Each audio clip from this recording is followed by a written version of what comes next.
সবসময় একভাবে মুরগির মাংস রান্না করা ভালো লাগে না। মাঝে মধ্যে একটু অন্যভাবে রান্না করে খেতে মন চায়। তাই এখানে আমি মুরগির আচারির মতো রান্না করছি। পাঁচফোড়ন নিছি 1/2 চামচ, 1/2 চামচ রাঁধুনি আর ১৬-২০টার মতো আপনার সাদা গোলমরিচ আর কালো গোলমরিচ।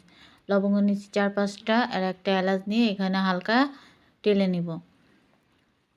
আর একটু ঘ্রাণ বের হবে তখন নামিয়ে ফেলবেন। বেশি অতিরিক্ত ভাজবেন না। অতিরিক্ত ভাজলে কিন্তু এটা তিতকুল লাগবে। তা হালকা যখন একটু মানে ফ্লেভার আসবে তখনই বন্ধ করে দেবেন।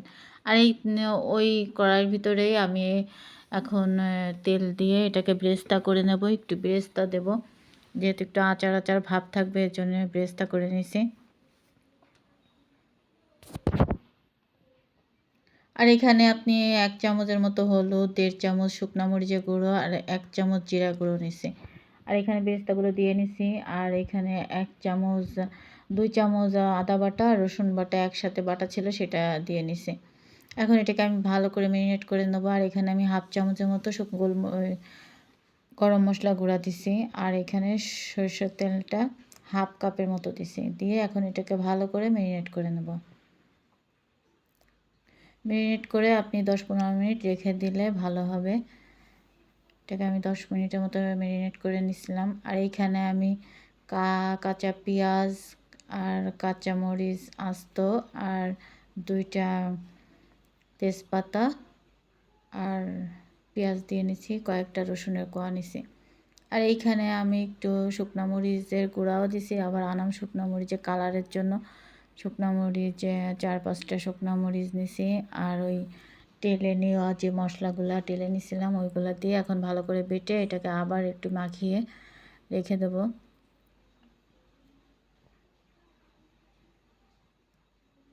আর এখানে পেঁয়াজ বেরেস্তা করা যে তেলটা ছিল ওই তেলটার ভিতরে আমি দিয়ে নিছি। এখানে আমি বাটিটা ধুয়ে যেটুক পানি দিছি এরপরে আমি আর কোনো পানি দেব না। আর এখানে আমি হচ্ছে কাঁকরোল ভাজবো। দুপুরে খাওয়া শুধু মুরগি দিয়ে তো হবে না, এর জন্য কাঁকরোলটাকে আমি হলুদ, লবণ আর শুকনো মরিচ দিয়ে ভেজে নিছি। এত মজা লাগে, মানে কোনো পেঁয়াজ টিয়াজ দিইনি। এটা শুধু ভেজে গরম ভাত দিয়ে খেতে খুবই ভালো লাগে। আর এইখানে দেখেন মাংসটা আমি ১০ মিনিট পরে এটাকে উঠাইছি। এখন দেখেন এটাকে কষা কষা হয়ে গেছে। আর এই মাংসটাকে আমি একটু পরপর ঢেকে দিয়ে তারপরে এটাকে ভাজা ভাজা করব। যেহেতু আমি পানি দেবো না এই জন্য একটু ঢেকে তারপরে ভাজা ভাজা করে নিছি। আর এখানে আমি কাঁকরোলগুলো ভেজে নিছি। এটাকে ভালো করে কষায় নিতে হবে।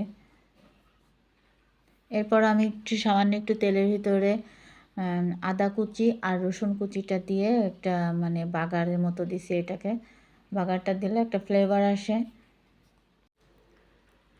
এখন এটাকে ভালো করে নেড়ে চেড়ে তারপরে আমি এটাকে নামিয়ে দেব।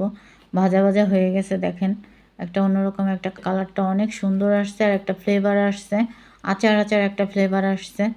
আপনারা বাসায় করে নেবেন। আমি কিন্তু লবণ ওই হলুদ মরিচ যখন দিয়ে নিছি, স্কিপ হয়ে গেছে, আপনি পরিমাণ মতো দিয়ে নিন। আর এইখানে আমি ভাত দিয়ে একটু খাবো।